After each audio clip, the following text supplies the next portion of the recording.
Hailing from the southernmost corner of the African continent, Buchu oil has a long history of use as a bespoke flavor, as well as a prized addition to many designer fragrances. Despite its legendary fame amongst perfumers, it remains a best-kept secret at the same time. Used in minute dosages, it transforms a simple composition into a full symphony of scents and emotions. Let us follow our noses and uncover the secret. We first speak to a senior perfumer. Actually, the most important, I believe, is that when smelling something, this goes with our receptors into the limbic system of our brain, which is responsible for memories and emotions. The preferences that we're having starts as unborn child, because there we get into contact with things that the mother gets exposed or eats, and therefore we learn this. If you blend it in, it's not that we smell buku, we smell passion fruit, we smell grapefruit, we smell whatever we want. So it's a picture that you create with a buku together, and this you can turn into a picture which is liked by many people. Buku is somehow magic, because just a tiny amount gives you a great effect.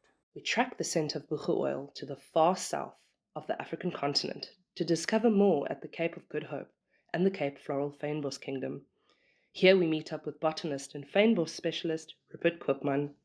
The Cape Floristic region, also formerly known as the Cape Floral Kingdom, is a narrow belt of land at the southwestern tip of the African continent. And in 4% of the sub-Saharan Africa, it has almost 25% of the species recorded from that area. So in the Cape Floristic region, we're looking at about 9,400 species of plant. What makes it really special is that in this region, you've got very high endemism. When we talk about endemism, we're talking about plants or species which are only found in a particular region. And the endemism rates in the Cape Floristic region are sitting at about 68%, which is almost more comparable to what you have on islands. So prominent fynbos plants that deliver aromatics are the Buchu family, but our two commercially used species are Agathosma betulina and, to a lesser extent, Agathosma crenulata. The use of Buchu goes way back in time to the first people of Africa. Professor van Wyk has researched traditional uses of South African plants and can give us some valuable background. So the Sonkwa, or Bushmen, are not people from the bush or something like that. It is people that use aromatic bushes to anoint their bodies. And if I say Bushmen, I mean the history of humanity, because that's the oldest culture. One can imagine that the use of Buchu, or the uses of aromatic plants, must date back to the earliest of modern humans and even beyond. So Buchu was absolutely central to life in the Cape, pre-colonial life in the Cape region. There's lots of rituals of operations being done with Buchu applied. Apart from the ritual use, Buchu was prized for its medicinal properties too. These bossy doctors, or the experienced healers, had a very, very highly developed sense of knowing the effect that some medicines have on the body. Be it a diuretic or an anti-inflammatory or whatever, they could. So, then let us go hear from the descendants of the first people themselves about their traditional knowledge. One of the elders, Baron Salomo, is sharing his insights into early Cape life. We didn't document our knowledge, but what we did is we transferred it verbally from generation to generation. And we, as the descendants of the Ko and the Sun, we are the traditional knowledge holders to this plant. We realize that we do have the right to benefit out of our traditional knowledge of these plants. As far as I'm concerned, we only use this for the purpose of your kidneys and to clean your body. That is why today we mix the herb with rooibos.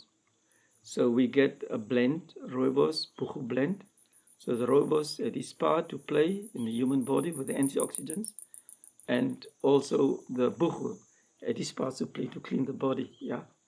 Back to today, we find buchu in South African haute cuisine, pioneering new ways of incorporating traditional ways into our modern lives.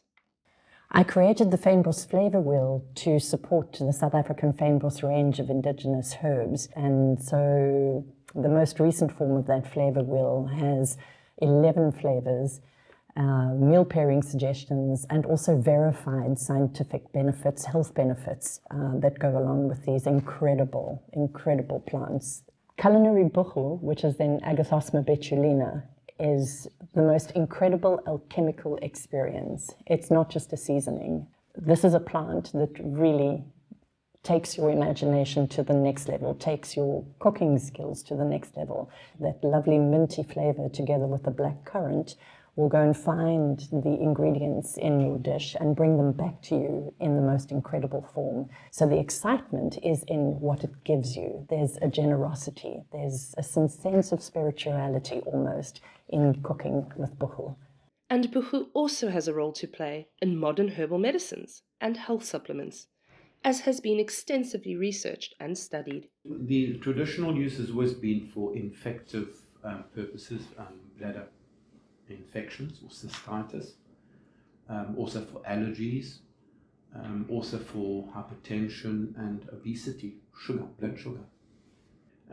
Definitely proven the different activities. Firstly, from the cystitis or bladder infections was the anti-infective properties. In other words, it actually incubating it with bacteria kills the bacteria.